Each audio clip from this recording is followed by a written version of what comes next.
बच्चों, हम लोग प्रकाश के अपवर्तन से संबंधित कई तथ्यों को पढ़ते हुए बहुत आगे चुके हैं। अब जो प्रकाश के अपवर्तन से ही संबंधित है, दो घटनाएं जो सामान्य घटनाएं हैं, आप लोगों के आसपास हमेशा घटती रहती है। जब किसी बाल्टी में किसी छड़ी को रखा जाता है, कोई लकड़ी को रखा जाता है, तो आप वहाँ देखते हैं कि वो बाल्टी के भीतर का जो हिस्सा है वो थोड़ा सा मुड़ा हुआ है।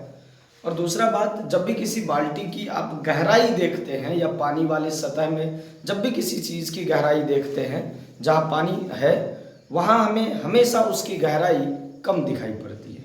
ये सब जो प्रकाश के अपवर्तन से संबंधित सामान्य घटनाएं हैं, आज इसके कारण को जानने वाले हैं।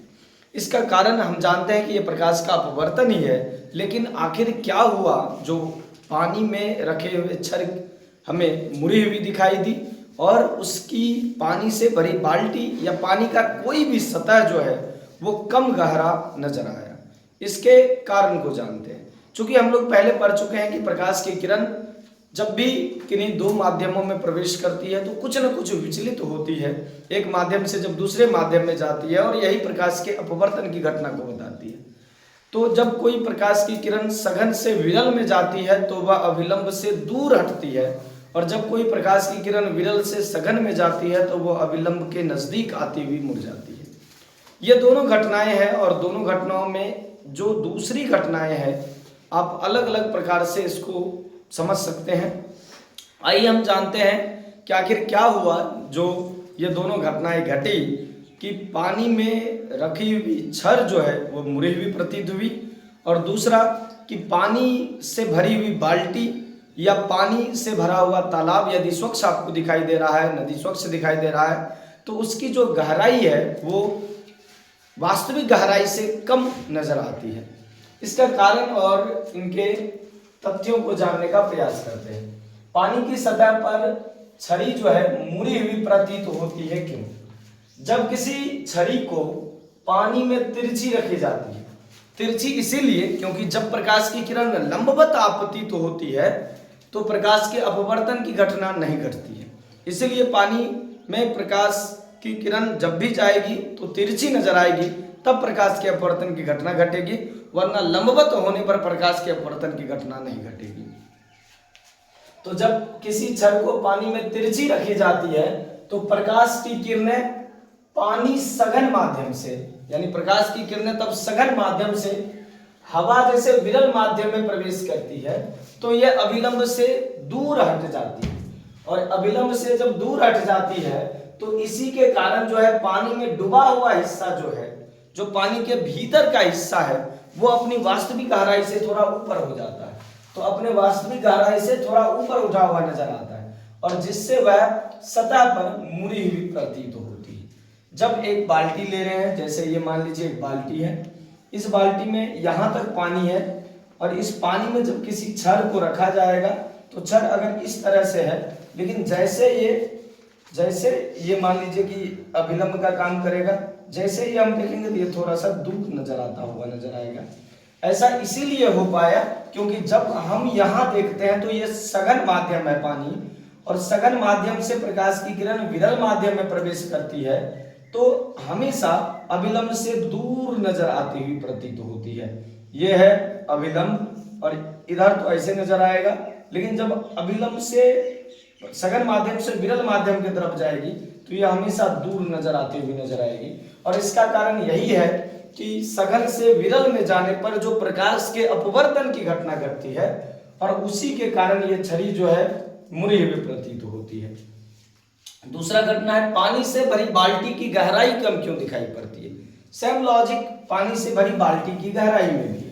हम जब पानी से भरी बाल्टी की गहराई को देखते हैं या उसके पैंदी को नीचे देखते हैं यहाँ, तो उससे क्या होता है कि यदि ये पानी से भरी हुई है तो पानी से भरी होने के कारण जब इनसे सघन माध्यम है, चूंकि पानी सघन माध्यम से हम देख पाते हैं कि प्रकाश की किरण जो है विरल माध्यम में प्रवेश करती है तो अविलंब से दूर हो जाती है, और जिसके कारण इसकी अगर वास्तविक गहराई यहाँ है तो ये प्रकाश की किरण जो है हमको यहाँ पर काटती हुई नजर आती है आभासी रूप से, जिसके कारण वास्तविक गहराई यहाँ होनी चाहिए, लेकिन ये गहराई ऊपर हल्का दिखाई देती है, जिसके कारण प्रकाश की किरण जो है यहाँ से ट्रेवल करते हुए हमको नजर आती है। तो जब भी प्रकाश की किरण किसी पानी से होकर गुजरेगी तो हम जानते हैं यदि वह हवा से पानी में आ रही है तो अभिलंब के नजदीक आएगी, परंतु जब पानी से हवा में जाएगी तो अभिलंब से दूर होते हुए नजर आएगी।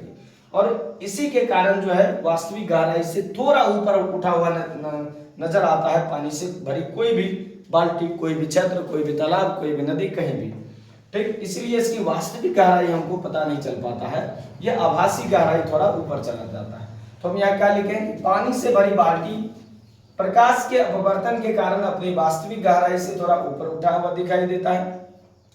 जब कोई प्रकाश की किरण सघन माध्यम से विरल माध्यम में आती है तो वह अभिलंब से दूर हट जाती है, दूर मुड़ जाती है, जिससे बाल्टी की गहराई कम दिखाई देती है। अब हम लोग समझेंगे प्रिज्म क्या है। प्रिज्म जो प्रकाश के अपवर्तन की घटना को दर्शाता है। न्यूटन साहब ने प्रकाश के अपवर्तन की घटना जब किसी प्रिज्म से करवाया तो प्रकाश के अपवर्तन की घटना को देखकर वो चकित रह गए, आश्चर्यचकित हो गया उन्हें, आखिर ये हुआ क्या। उन्होंने श्वेत प्रकाश की किरण को जब किसी प्रिज्म से होकर गुजारा तो श्वेत प्रकाश की किरण जो थी वो कई रंगों में विभाजित हो गई।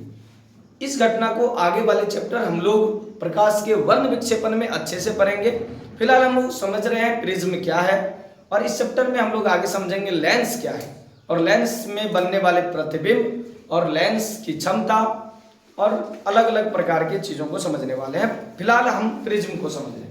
प्रिज्म जो है 5 सतहों वाला एक कांच का पारदर्शक माध्यम का टुकड़ा है, और इसकी निश्चित ज्यामिति किसी निश्चित कोण पर जो है बना हुआ होता है।